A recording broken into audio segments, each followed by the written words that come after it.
Hey everybody, welcome to February 2018 Call Camp, titled simply Preparation. I mean, Jesse, when do we ever have one-word call camps? This is a new for us, huh?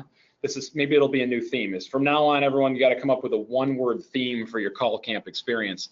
I'm really excited to have Mike Brooks, Mr. Inside Sales. Actually, he's a guy that I have a lot of respect for in the industry, well known, and ironically, we used to compete for when I was doing my sales training business. I think he beat us more than we beat him. Mike, you want to say hello? Yes, I'm happy to be here. Thank you very much, Steve, and hello, everyone. Thanks for taking time out of your day. It's great to have you here. Thanks a lot, Mike. And you heard the hammering in the background there. Bob Perkins, chairman of the American Association of Inside Sales Professionals.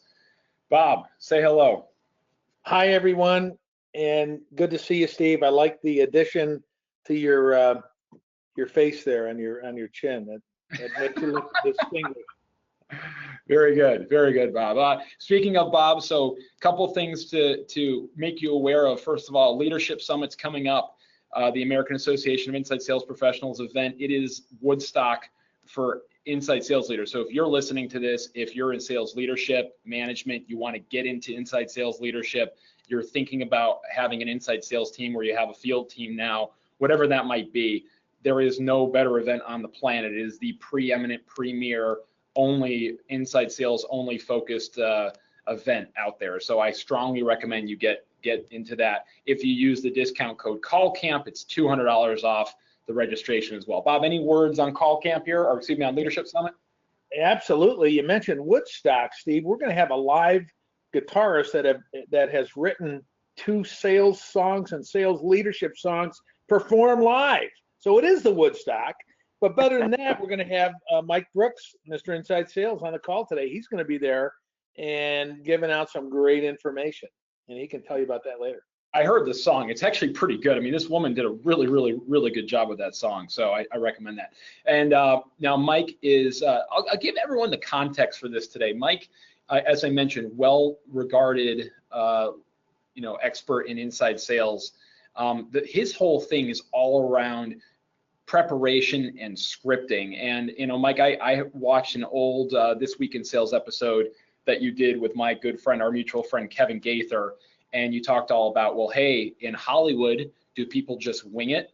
No, they have scripts. And I think scripts is a funny word. It evokes a lot of very specific connotations in the inside sales community. Some people will say we should never have scripts. Some people will say, well, you have to have scripts. You have to be prepared.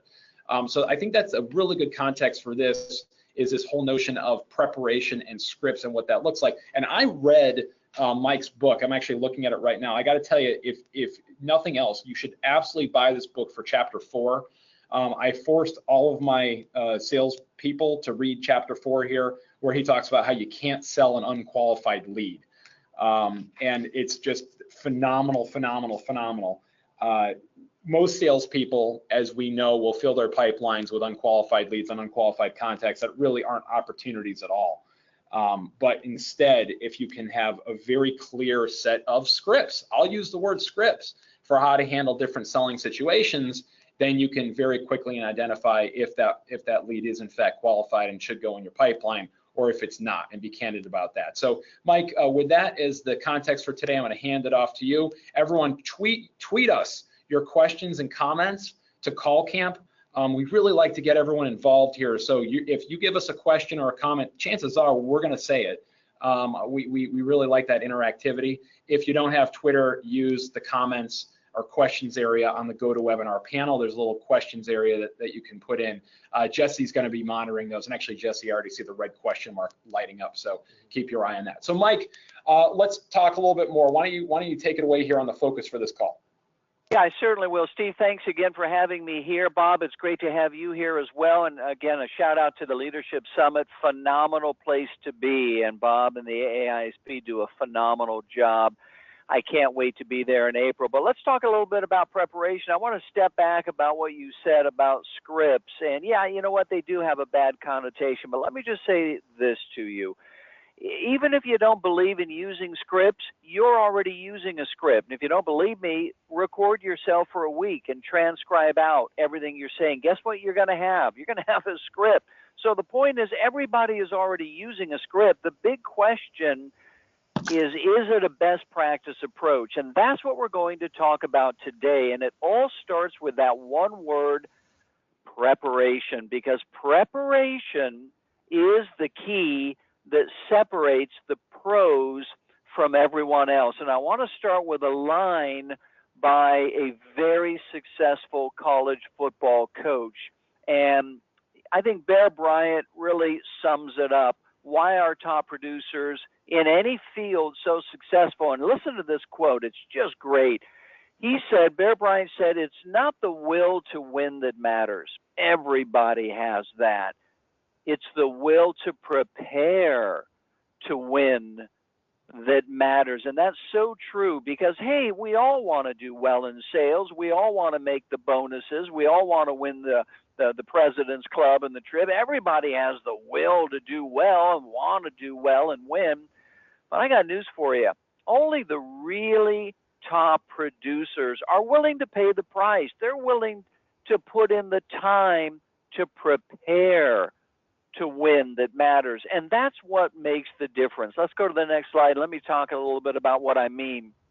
Preparation, the secret to success. And I like this word secret because when I tell people that there's a secret to success, I really mean that there is.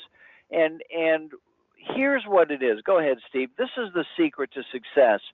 80 to 90% of the selling situations, the objections, the stalls, the resistance statements you get are the same. In other words, they're recurring and they're predictable. Now, this is huge because top producers, and let's have that next slide in, top producers leverage this information.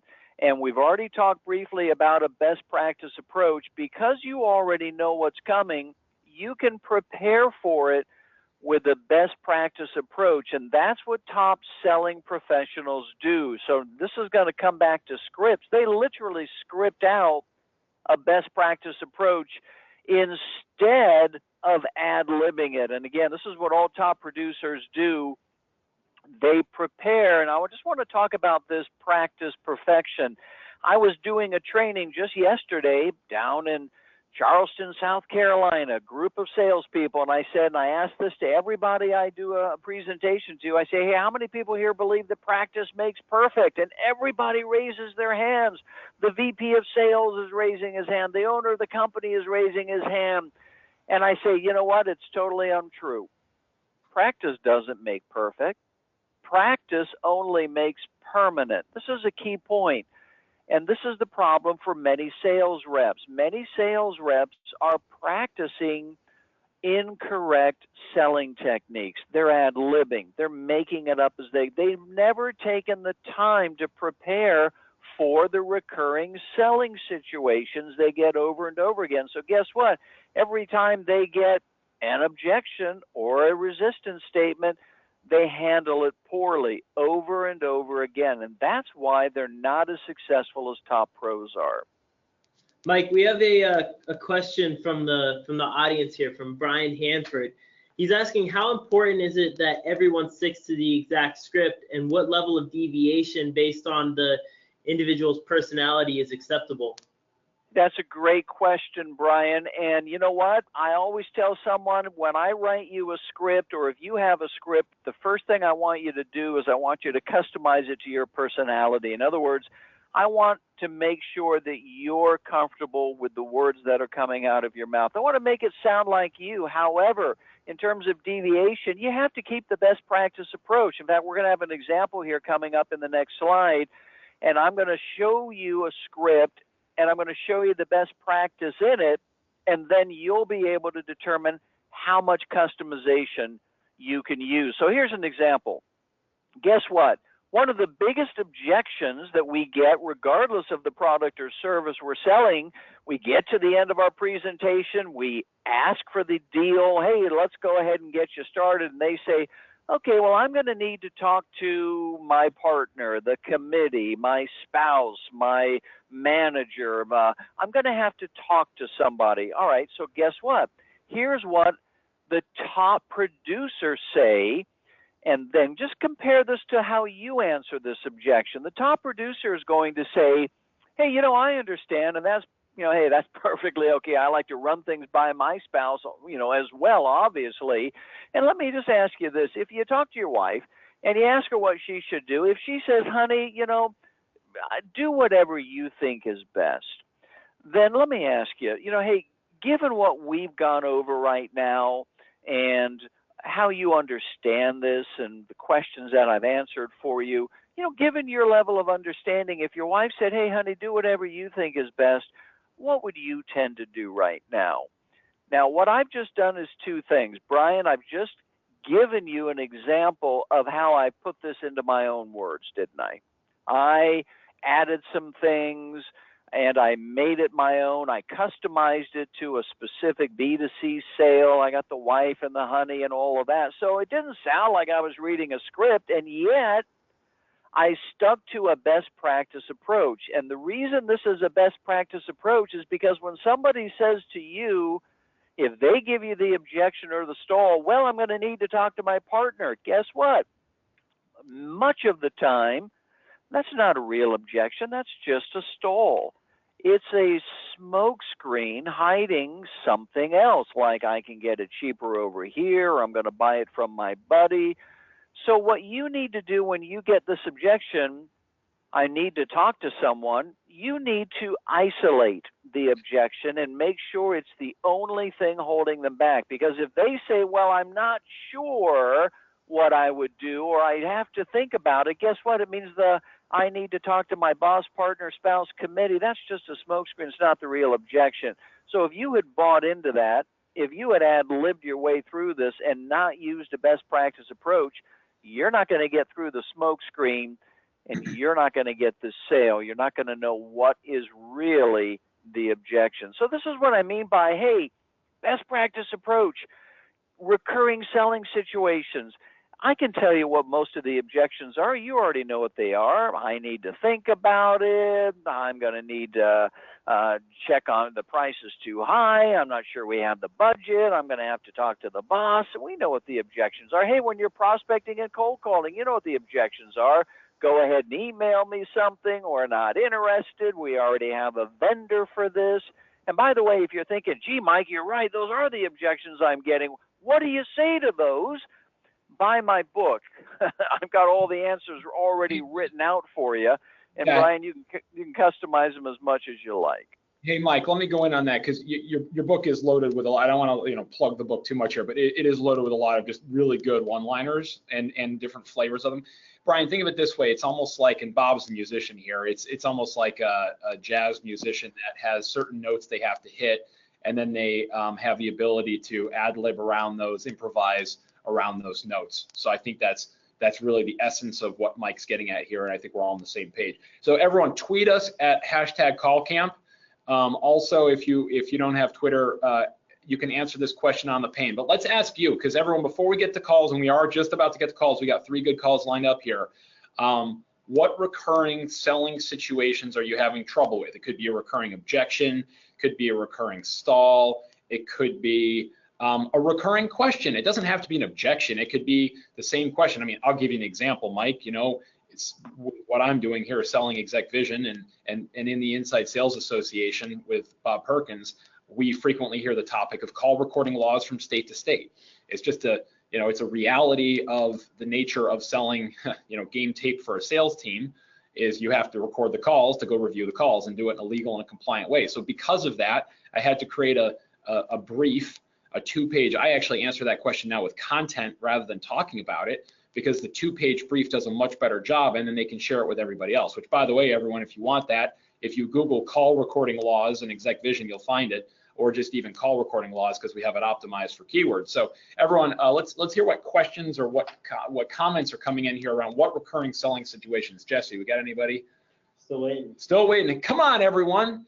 Come on, you all signed up for this for a reason. I guarantee you have some sort of recurring selling situation you're having trouble with. I promise. Bob, what comes to mind for you while we wait for people to either tweet or check the GoToWebinar too? Well, the one I've heard throughout my 30 years of doing this is, hey, can you send me a link, send me some information, let me look it over.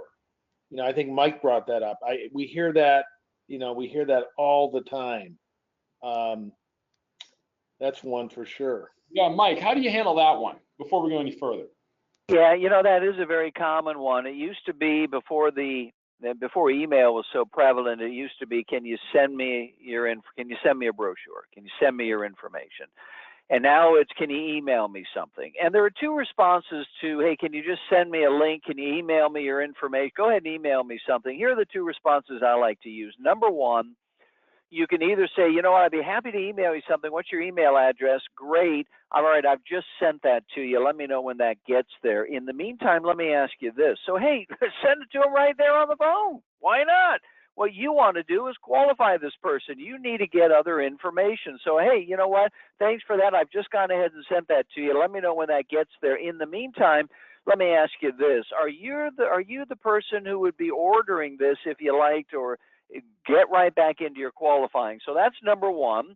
And your number two answer is, I'd be happy to email you something. I've got 4 different brochures that I can send to you. Let me just ask you 2 quick questions to identify and narrow down which brochure would be best for you.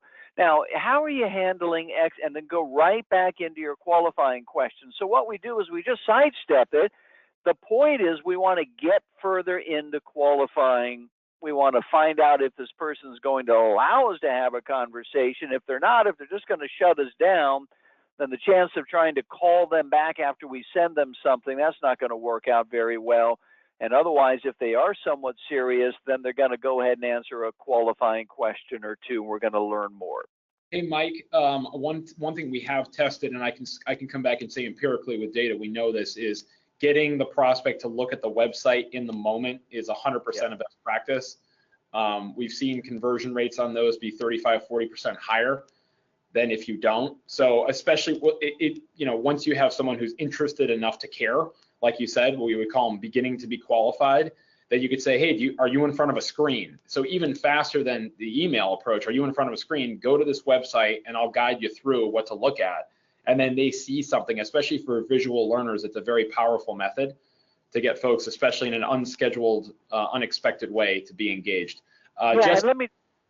And let me just comment on that, Steve, because this comes down to whether or not somebody is really interested enough to give you a 5 minutes. It speaks to if somebody is going to be cooperative, because let's face it, when someone says just email, just put something in the email, we all know that's a blow off. It's a brush off. It's, I don't want to talk to you because you're a salesperson. Go away. And it works for about 90% of the sales reps who are calling. Now, what we want to do is, hey, I'll be happy to do that. In fact, I'll go one step better. I'm sure you're in front of a computer. Go ahead and type in this, and let me just show you 2 things you can look at later. So rather than ask, are you in front of a computer, and then perhaps create an objection, that's a closed-ended question. Does just assume that they are. I'm sure you're in front of a computer. Go ahead and I'll show you really quickly what you want to look at later. And guess what? If they're going to go online with you, then they're cooperative, and it's actually somebody you can pitch. If they're going to give you another blow-off or tell you to go away, it's probably not somebody you're going to have the ability to pitch later. Jesse, what else we got here? So we have a handful of people talking about getting the classic, we have a current provider, we're happy with our current provider, those typical statements about who they're already using. Yeah, that's a great objection, because again, it's a recurring selling situation. You're going to get it. And believe me, when I stand in front of a sales group and I say, what are the objections you get when you're prospecting, when you're cold calling? And guess what? We get to about 5 objections, and they're all the same. Email me something, happy with who I'm using, don't have the budget, not interested. And then they run out of steam. There's not a lot new in the world of objections, folks. That's why the secret is to prepare for them in advance. Hey, when somebody says, I've already got a vendor for that, my response, by the way, in the book, and again, I'm not going to plug it either, but there's like 10 responses just for that one objection. But one of them is, again, you sidestep it. You say, hey, no problem at all. I'm sure you do. Most people I speak with do. And I'm not trying to sell you anything today. Instead, all I'd like to do is give you an option. So in case you do need to begin looking down the road, you'll have some viable options out there, and you'll kind of know what's available. So let me ask you this question, and then go right back. So you've just sidestepped it. You've anticipated it. Hey, guess what? I'm prepared for it, and I know how to overcome it. That second vendor option is powerful. We do use that one as well. You know, one of the things I think it's worth mentioning here, because a lot of you that are listening have, you know, probably, heck, I might have even trained you. I have no idea back in the day. I think what's really important is to think about and appreciate different approaches to handling these situations. And the idea of sidestepping and then asking a question and moving to qualification is different than what I see a lot of other people doing. I'm hearing how Mike does it, and it's very effective. And that's part of what we want to do here at Call Camp, is bring you different perspectives, different approaches, and ways of handling selling situations. So, Mike, with that, let's listen to some calls. You ready to go here? Absolutely. All right, here we go. So the first one is, and this is not going to be a shining diamond of a call. Another piece of feedback we got here at Call Camp is, you said sometimes we'd like to hear calls that don't go well. So we've got some examples here today. This one is in fact in the library folder for train wreck. So Mike, I'll hit play and then you tell me when to pause. All right? You got it. All right. Hang on. Let's see if I can crank up the volume a little bit so we can all hear it. Give me 1 second. Oh, computer, you don't want to respond, do you? All right, let's try this. This is Shelly. Hey, Shelly, this is Zay calling from Untitled. How are you doing today? I'm fine. How are you? Doing good, doing good. I know I caught you out of the blue. Do you have a quick second? Stop. Okay. Now, I've heard a lot of these calls, and they all begin the same way, and they all ask, and by the way, I've heard people ask me this many, many times, isn't it polite to ask somebody if they have a moment? Isn't it better to ask somebody for their permission to continue? And my answer to that is no, it's not. And that doesn't mean you barge in like a salesman. And by the way, many of these people do sound like that. But here's my thought on this. I don't want to give somebody the ability to tell me no right away. I don't want to ask somebody to tell me no, I'm busy, call back later. Why would I want to open with that? I don't. So what's a better practice approach? The better practice approach is one of two things. Number one, you can already tell someone, hey, Barbara, I know you're busy.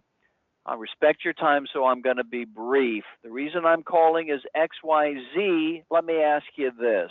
And then ask them a quick question to engage them.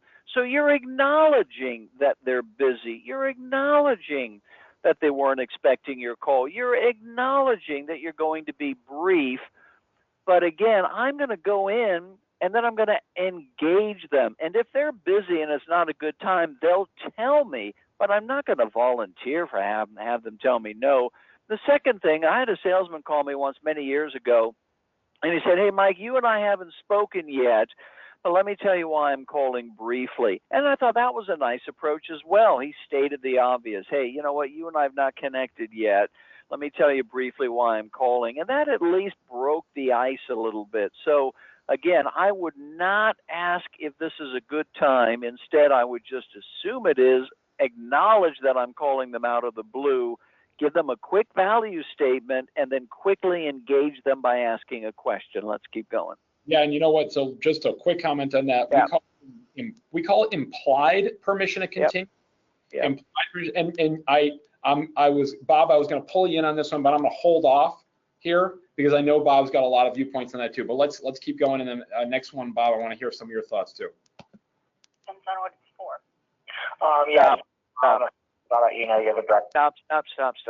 So what's happened here is when he says, hey, do you have a quick minute? It's basically the same as saying, I'm a sales rep calling you out of the blue. It's basically the same thing as saying that. And you heard her response. Her tone of her voice immediately went down. She went on the defensive.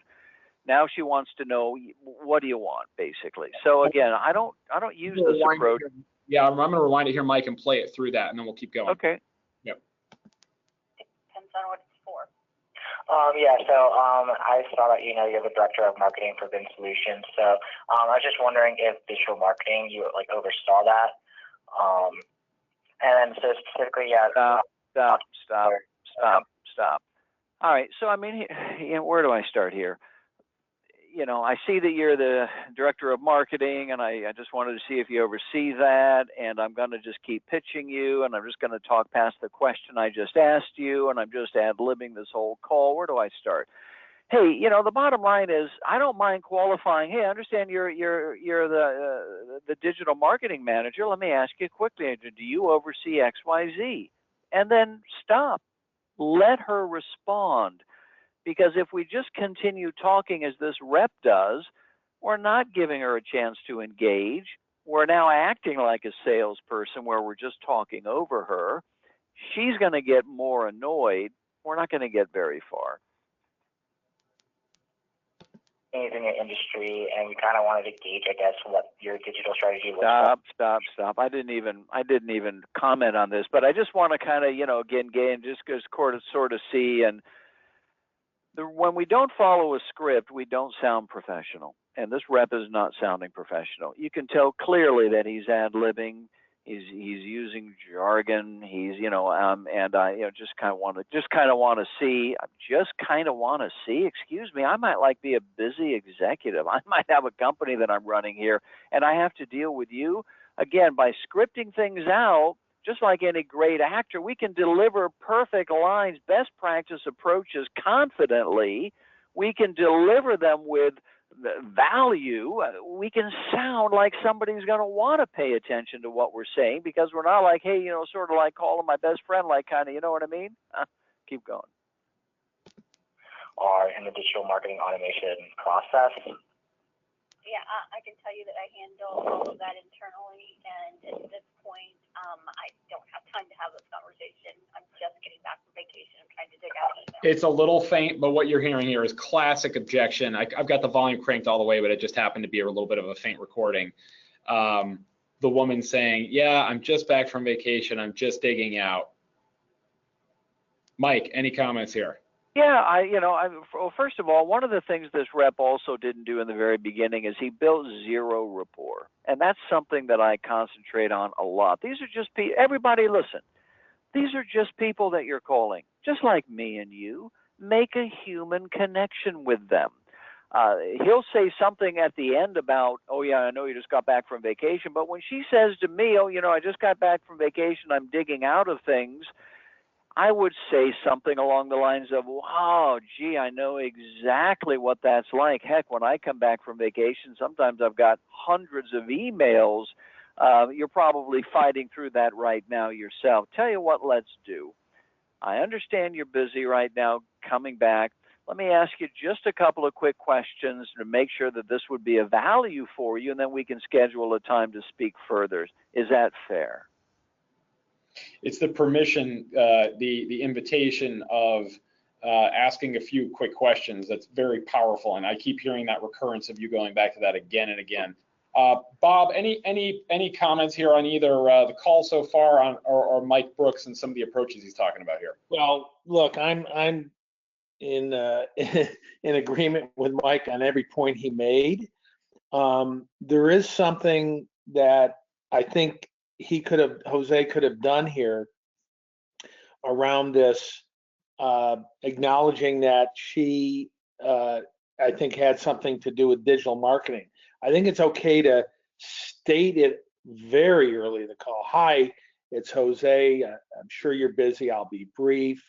I see that you run digital marketing for your company, and that's why I'm reaching out to you. Notice the word you. And notice her title. When I say the word you, get the word you, your, get the company name, their company name, get their title. What happens is it kind of shocks them out of, this is another sales call. Because if I pick up the phone, I go, hi, it's Bob Perkins. And this person says, hey, it's so-and-so. And I see that the AAISP is putting on a conference in Chicago. The minute I hear AAISP, I wake up. because why? It's my name. So get the word you, your company name, person's name early, even if you're guessing a little bit. If you didn't do enough pre-call research, which I think you got to do these days, make it personal early. You'll at least you'll favor the odds in your favor, right? That this person may be happy that you said something about them. Hey guys, I promised a train wreck. We gave it to you. Now, with all due respect here, I mean, Jose worked hard on this. I want to make sure that we're not just, pig piling on him. We didn't hear that personalization. We didn't hear that customization. And this is an opportunity for everyone to learn. So let's just remember that as part of the process of learning, you have to listen to bad examples too. And if you think that all of yours are great, guess what? They ain't. Go back and listen to them. I promise you, you will be humbled again and again and again. Mike, you want to keep going with this, or is that enough? You want to go to the next one? Yeah, let's go to the next one and get some variety. And by the way, let me just say that as well to Jose. First of all, thanks for letting us play your call and just rip it to shreds. And I don't mean that in a bad way. You know what? If you get your calls played, you're getting the best coaching and the best ability to get better. I'll just say one thing. Stan Ballou, my mentor, said a long time ago, if you want to double your income in 90 days, and I thought he was full of it, but I was willing to do whatever I needed to do to be a top producer, so I did it. He said, if you want to double your income in 90 days, listen to your phone calls every single day, tear them apart, find out how you can get better, and do that every day for 90 days, you'll double your income. And guess what? I did. It works. Amen. Amen. All right, so we're going to go to Mark Chrisman, who now is a manager. And now this is a call. This is where there will be some variation in Mike's approach versus the approach that we take here at our business, where we view this as being a very strong call. This was not a training call. I think that there are a lot of things we're going to learn from Mike around asking questions and qualifying, as my guess on where you're going with this. So I want everyone, including Mark Chrisman, if he's listening to this, to keep an open mind. And that's why we do this. That's why we learn from best practices of someone like Mike that's been around the block and knows what other companies are doing out there. Let's do it.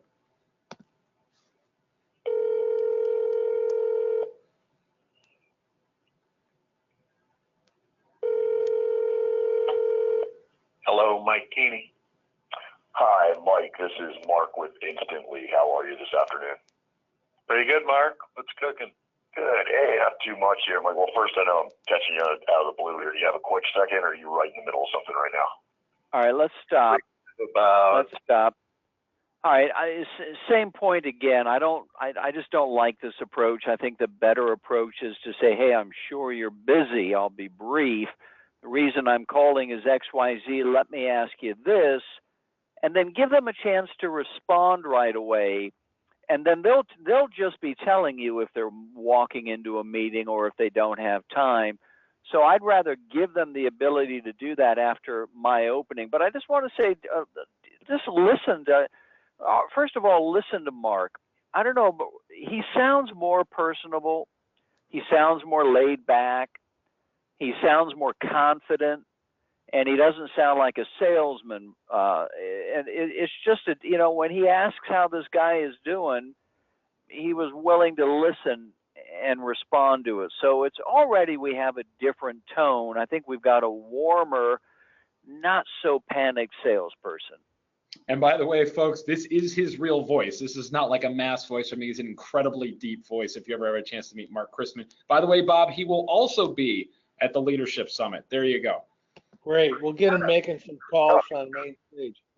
There we go. Let's get him to make some calls on the main stage. We're all about it. All right, here we go. It should take less than that then, so good. I'm surprised to hear that, actually, but so pulling a Band-Aid off. Let's jump right in. There you go. So yeah, actually was reaching out here, Mike. I know with you overseeing marketing there, was taking a look through the website there and all the different varieties of box spreaders and mixes and sauces you have, and I know that you had pause there. Incredible use of pre-call research. Excellent. This guy knows that Mark didn't call him out of the blue, that Mark did a little bit of homework. He's naming names of things that are important to this prospect, and I'll guarantee it gets his attention. Agreed. And as well for gluten-free. So are you involved, are you overseeing all of the market research and concept testing you're doing before releasing those, or is that somebody under you? Stop. Me, and I have R&D. Stop. All right, so this is exactly what was missing from Jose's call. Asking a question, a qualifying question, by the way, and asking a question and then letting the prospect answer. And this is what the previous caller didn't do. He just continued to kind of talk over that. One change here, I would not have given him the answer by saying, is that you or is that somebody under you? I want the prospect to tell me everything. I don't want to give him an easy way out by giving him an out. So I just say, hey, I understand that you're in charge of that. Is that right? And if he's not, or if it's somebody else, he'll just be telling me. That's a very good comment. I think now you're in my head here, Mike. I'm just thinking about the word preparation as I'm hearing this. Mark just sounds so much more prepared because he's seen this, and this is probably the 150th or 200th appointment that he had booked in his career. So you see the difference in someone at that stage. I completely agree with you on that last comment. Reporting to me also. Okay, and that's what I was saying. Sometimes it's R&D, but a lot of times it's more so marketing. So yep. How are you guys getting consumer insights? Are you doing like focus groups and things, or? Steve, stop. It's the same thing there, Bob. He's asking a question and answering it. Don't bring up focus groups. Let him tell you. Ask the question in an open-ended way. How are you getting feedback with that? And then let him answer it. Don't give him the answer. There's a power word he used in there, Steve. It's the word how, because how is called an open-ended word, right? It's they have to interrogative, with an open-ended question. Keep going. Yeah. You know what else it is? It's an assumptive question. It implies that he is getting feedback somewhere. It's not, hey, are you getting feedback? No. How are you getting feedback on that? So it's open-ended and assumptive. Bob, great point. Yeah. Yep. Any other comments there, Bob? No. We'll keep going. This is a good call so far. Boy, your timing is perfect. I just approved concept statements for 20 new products, product concepts that we're going to run through some consumer feedback. I don't know whether we'll do online or qualitative first. I'm waiting to get the proposal back. But I would expect going forward, we're going to be using a mix of online. For the sake of time here, I'm just going to put it on 1.5x until we get to a notable moment. And focus group. Oh, okay. And then I'm also a believer of in-home use testing. So getting prototypes into people's homes, watching them use the products, getting real live feedback on prep and everything else is important. So yeah, that is absolutely important. All right, let's go back to one. About it, that having them be able to actually see it and feel it and touch it, it's definitely very important. So I agree with you on that. I'm glad I reached out to you here, Mike. I know. Actually, Mike, before I go any further, this is a unique example, and one of the things we see is that it's rare to find folks that are actively in a buying cycle and a buying motion. This guy is where he's not happy with his current provider or one of those objections we heard before. Do you have any advice for people when they find someone who says, boy, your timing is perfect? Yeah, I mean, I certainly do. I didn't get it from this sale that he was then looking to buy your product. I got that he was testing, and I wanted to qualify here and say, terrific, I'm glad that you are testing. How long is that testing process going to be for you? And if he says, a couple of months, I'll say, great. After that couple of month time is up, if you find that you do need X, Y, Z, what would be your time frame for, putting something to use for you? So I'd want to start qualifying very, very quickly. Take what he's given me. Hey, we're going through a testing phase. How long is that going to be? What do you anticipate finding? If you do find that you need something, what would be your timeline for making a change? And then I would go into my pitch. Well, you know what? If you do find that you need X, Y, Z, here's what we've got, and here's how it might fit you. So everyone, just to clarify on that one, this guy in this particular case, Mark, is he's actually selling the appointment, but he's representing a company that does concept testing. So the concept testing is the product, Mike. That said, every comment you said I think is exactly right. So if someone's in an active buying cycle, starting to identify, hey, if you go through and evaluate it side by side with whatever because he said I'm gathering proposals. He said I might do quantitative, I might do qualitative. I just got a proposal. So if you say, great, so can we put in a proposal? If we put in a proposal, how would you decide which one's best, and would that be something you're going to be moving forward with? So all the rest of what Mike says is totally valid. Bob, any comments on that? I just like the way Mark, when all the viewers out there, when you've heard this is perfect timing, our killer instinct just went up a couple notches because, wow, I got a hot one. The thing Mark did really good is he didn't jump on it. He let the guy go. It's very important. I call it white space. Let him talk.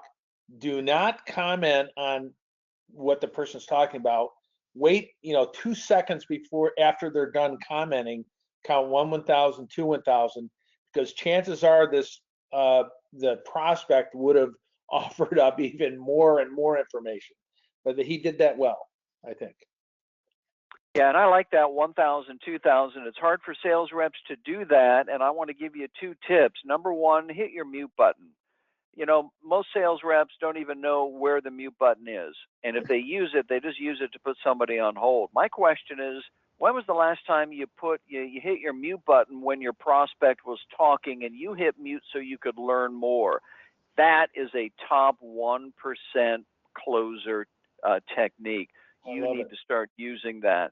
And then another technique is if somebody is talking and then they kind of take a pause, or you haven't learned what you need to hear yet, just unmute yourself and say, oh? Yeah. And then hit mute. And believe me, man, they'll keep talking. And if the prospect is talking, that means you're learning, and you can then leverage what they're telling you. And that's the key to success. Yep. Amen. Very well said. Comments, Jesse? Questions? No, not right now. Okay, keep the chatter going, everybody. And you know what? And you guys are, if anyone is out there listening and you have a contrary view or a different, stance on some of the feedback we're giving, that's totally cool as well. Let's keep going. And Mike, I think I'm going to jump ahead 30 seconds here. Yeah, do that. I was going to ask you to do that. Let's go like somewhere right around here. What it is an executive like yourself would be able to run your own customized concept tests in-house. You'll be able to have statistically. All right. So the bottom line here is I'm a real big proponent, and this is another top technique, is I actively listen and I write things down, especially words and phrases that somebody gives me. So this guy said earlier, hey, your timing couldn't be better. What Mark's going to do right now is pitch his solution a little bit. Why not feed those words back to him? Well, John or Mike, our timing is actually better than you might think, and here's why. So now what we've done is we've kind of brought the conversation full circle.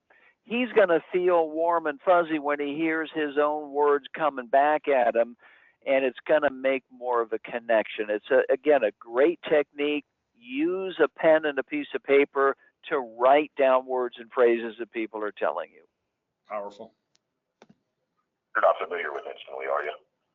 It's funny. I just Googled you and brought you up. You guys have been around for a couple of years, haven't you? Yeah, we used to be a company called USAMP, but it was just primarily And I'm going to. That comment right there. Are you familiar with us? I know it gives you information in terms of whether or not they know what you do, but I like a more. I'm into trial closes, soft, hard, medium, the whole 9 yards. If I say, hey, our timing is actually better than you might think, because what we provide is a way for you to test this, and that, and do it 3 times the speed. Would you find something like that useful in terms of what you're doing right now? Why not tie him down and get a verbal buy-in right now, rather than Have you ever heard of us before? Yeah, hey, Mike, another thing I would do here is I'd understand, especially when someone says, hey, it's good timing, I'm looking right now, I'm looking for a solution or a provider or a vendor, is to say, what's going on in the business? Why is the timing right now? And understand the underlying what's going on in the business. And then I would go right to the tie down. So I think that's right. Yeah, and by the way, one last thing, Steve, I would say, because, when you're talking about terms of qualifying, you want to understand the buying motive, you want to understand possible objections, time frame, decision maker, the process. You also want to understand who the competition is. So if he's in the market shopping, man, I would bring this up at some point. I would say, hey, so what other solutions are you looking at right now? Mike, I'm looking at your book. I have it in my hands right now. I am going to pimp the book this time because this is one of these moments where, like, I think every book has one chapter that makes it worthwhile to buy the book, and your chapter 4, where you give all the different scripting around uncovering the buying process, the budget, qualifying, understanding the landscape of the decision makers, the interest, proactively understanding who else are you talking to. I mean, look, gang, I hate to break it to you if you're listening to this. If you think you're the only show in town, we got new information for you. The reality is everyone's looking at multiple things, almost always. Very, very rarely are they only looking at one solution. So you need to understand that. You need to ask those questions. People go, well, wait a minute, do I really want to bring up my competitors? Yeah, because they're thinking about them anyway. So you should proactively and preemptively understand their evaluation criteria and how you stack up so that you can shape their evaluation criteria before it's too late. Because if you're not shaping the evaluation criteria, somebody else is. In this case, with Mark's call, this other vendor that already sent their proposal is shaping the criteria. Mark cold called this guy Mike out of the blue. So Mark already is in column B on that evaluation spreadsheet. He's not in column A. That other vendor's in column A. So if Mark doesn't at this point start shaping that evaluation criteria in his favor, he's going to be a dead duck. He's going to be pitching dead right off the bat. Bob, any comments here? I can just wholeheartedly agree with you, Steve. It's I call it peeling back the onion, right? And I like what you said. Tell me why that's important to you, and tell me what the process looks like. Every bit of information you get will then help you shape the criteria, because you're gonna feedback the the value and the attributes of your solution that help meet what you uncover. It's critical.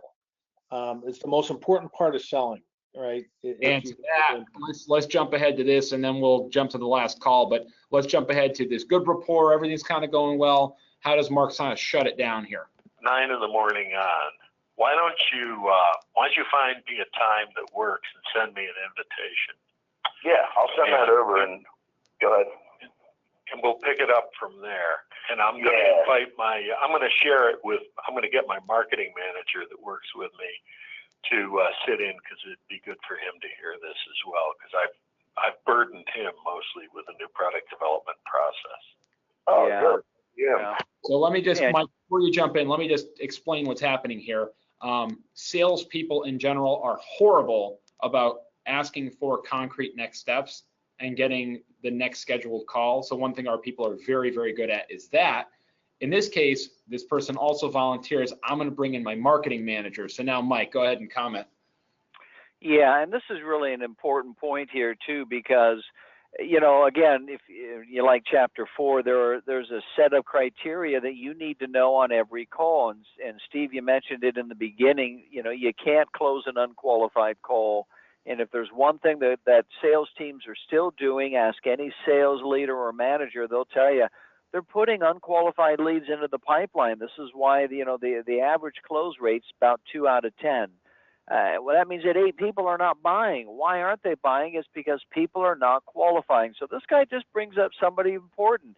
Hey, I'm going to rope in my marketing manager. Well, hey, you better qualify for what type of input that marketing manager has over the final decision.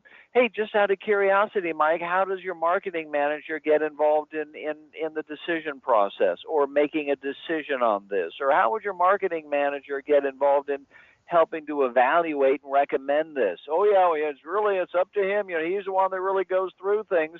Well, great. Now, how much does his input count in terms of the overall whether or not you go with something? Well, he's probably 80%. Well, heck, I think I kind of want to know that. How about you? Of course you would. So you better qualify. Let's hear if Mark does. Hey, real quick too, Mike, I just got to tell a story about this because salespeople, I find in general, try to speak to the senior executive. In this case, Mike Gainey is the superior. He's the the boss. And sometimes they devalue or somehow treat the direct reports differently. And in many cases, the direct reports are the ones that are making all the decisions. I can tell you right now, very few decisions are made by me over here. Jesse makes a lot more decisions. So the reason I bring that up is there was a time when one of our competitors was going against us, and I found out later on the reason that we won the deal is because the competitor did not make eye contact with the other direct reports in the room. Whereas I spoke to everyone in the room and answered everyone's questions and made eye contact with them. They looked at the boss the whole time, at the C-level executive the whole time. Don't fall in that trap. Yeah. Well, what I'll do here, Mike, as well. I think it'll be good. My colleague Mike's actually been doing some work in this space recently, so I'll also invite him. What we'll do, I'm going to send you an invite for it'll. And I think we can move. Yeah, go ahead. Yeah. Let me just say one thing about this call, and unfortunately, most of the calls I've listened to, they're not very qualified. When I get off the phone, it seems like these guys are more concerned with just setting another phone call than they are actually qualifying this phone call, getting buying motive, getting decision making, getting time frame, getting any real interest. Most of the calls I've listened to, and this one's a perfect example, he's more, this guy's willing to talk, but there have been no trial closes. There's been no real qualifying. It's just, I'd be interested in taking a look and we'll talk to you next week. Well, what if this guy doesn't have the budget? What if this guy's not really ready to make a move on this? What if this guy's not ready to do this till next year? What if this guy, we have no idea about this? And here's a perfect example. We brought up the marketing manager. Mark didn't qualify for it at all. I got nothing to say on that. I agree. I think you're exactly. Now these guys work for an appointment setting business, so that's the line of work. But you're completely right, and I think that everyone in sales needs to do a better job of qualifying. I think we all know that that's just the cold hard truth. Here we go with Javi, which Mike, I believe you thought this was the best of the bunch, right? Yeah, I do. Let's do it. No, God damn it.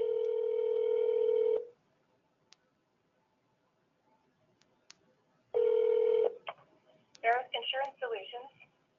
Hey, Renee? Yes. Hey, Renee, this is Javi. I'm calling from Blessing White. How's your Friday treating you? Hi. So you're the one. Okay. Stop.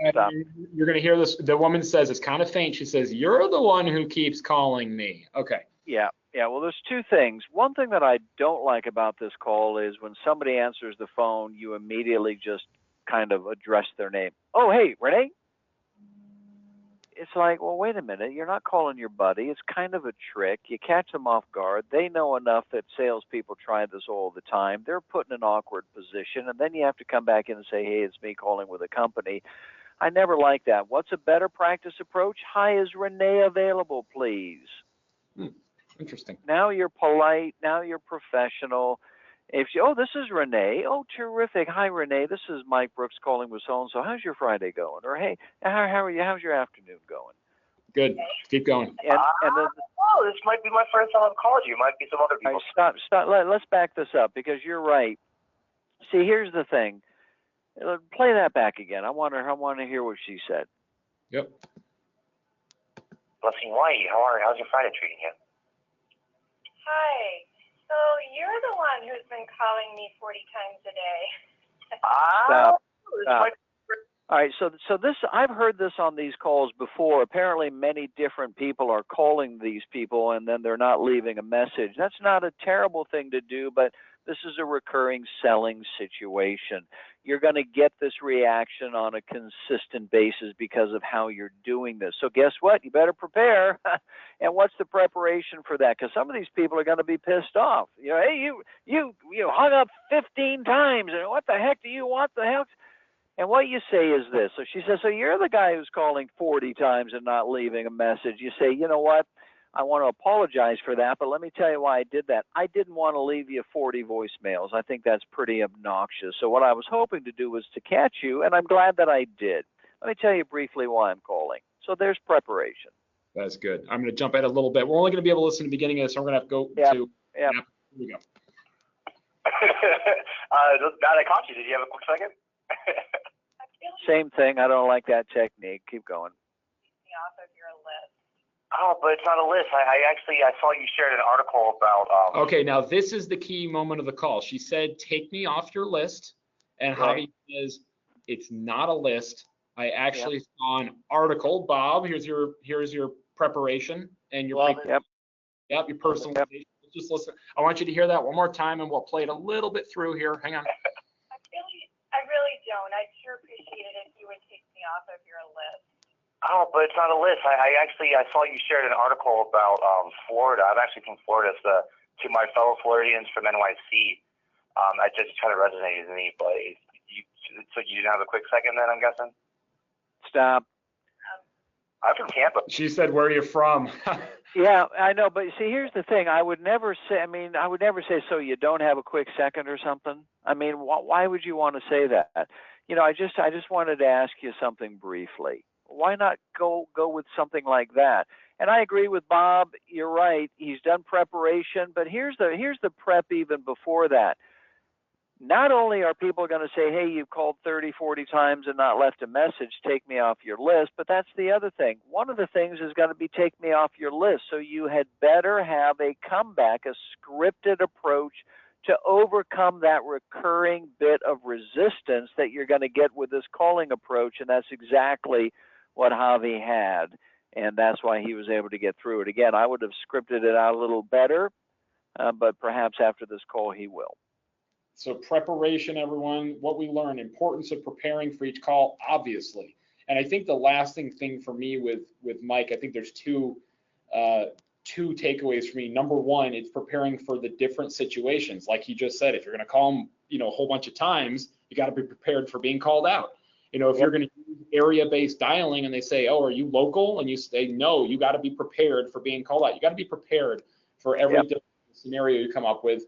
And then giving you specific examples of what not to do and what to start doing. My second takeaway is qualification. And I think that we sometimes in the cold call or lead follow-up call, we shy away from those kinds of questions. We somehow feel as if we haven't earned the right. If you've earned the right to ask those questions, you absolutely should jump in, dive in, and ask those questions for sure. So we talked about power phone scripts. Highly encourage you to check out MrInsideSales.com, and the book is listed there. It's a good buy. Really I'm enjoying reading it right now.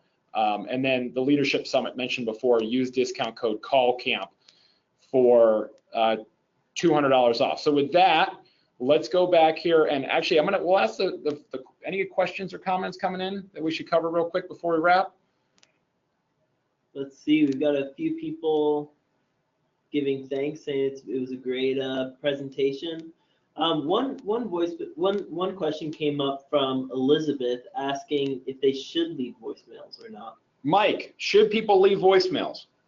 Yes and no, and here's what you do. My standard answer to that is I try and reach somebody at least 7 times before I leave a voicemail, and I call different days at different times. I'll call a Monday morning, a Friday afternoon, a Thursday after lunch, a Tuesday at 4 p.m. In other words, I'll try and catch somebody at their desk first. If I can't, then I'll leave a voicemail and I'll follow it up with an email, and then I'll call a couple more times that week, and I'll continue to do that. In fact, I call this a touch point plan. I write about it in the book. There's a whole chapter on it, and I combine phone calls, voicemails, emails, and continue to make phone calls with no voicemails for 30 days to try and reach someone. Good answer. Bob, what do you see? Well, man, it all depends, Steve. I'll tell you right now, if you have some compelling pre-call research and compelling hooks of value to that particular person, you may want to leave a voicemail on your very first call. It really all depends. But I will note, on Mike's response there, everyone, did you notice something called persistence? That's key in sales, no matter what. So. And everyone test it. Test it for your prospects and your business, because in reality, if you're selling to doctors, Mike's approach of trying them 7 times before leaving a voicemail might be the best practice. If you're selling to heads of HR, it might be leaving a voicemail on the first one if you've read an article that they wrote or saw that they spoke at SHRM. So you got to test different things for different folks. Any other things? Otherwise, we're going to wrap. Mike, this was phenomenal. I'm giving you a round of applause over here. Very good. Really appreciate it. Bob, thank you for joining. So everyone, check out Mike's book, and please check out the Leadership Summit, AAISP Inside Sales Association, and use the discount code CALLCAMP. It's the biggest discount you can get, so you might as well take advantage of that, and I'll see you in Chicago for that. Yes, and once again, thanks for having me on the call, and I'll see everybody in Chicago as well. Bob, great to hear your voice and have you on the call today. Yeah, good to be here. Thanks for hosting, Steve, and having us. Phenomenal. Hey, everyone, last point here, call camp next time. I want to get some of your calls again. It's really fun when we get to play your calls. I think you hear a lot of our calls. They follow a similar pattern. So we're going to send out, as part of our preparation keyword, we're going to splash the pot a little bit, maybe do a gift card. If we play your call, we're going to give out a gift card and have you submit your calls. So you'll see an email encouraging you to submit your recorded calls for the next call camp. Thanks, everyone. Happy selling.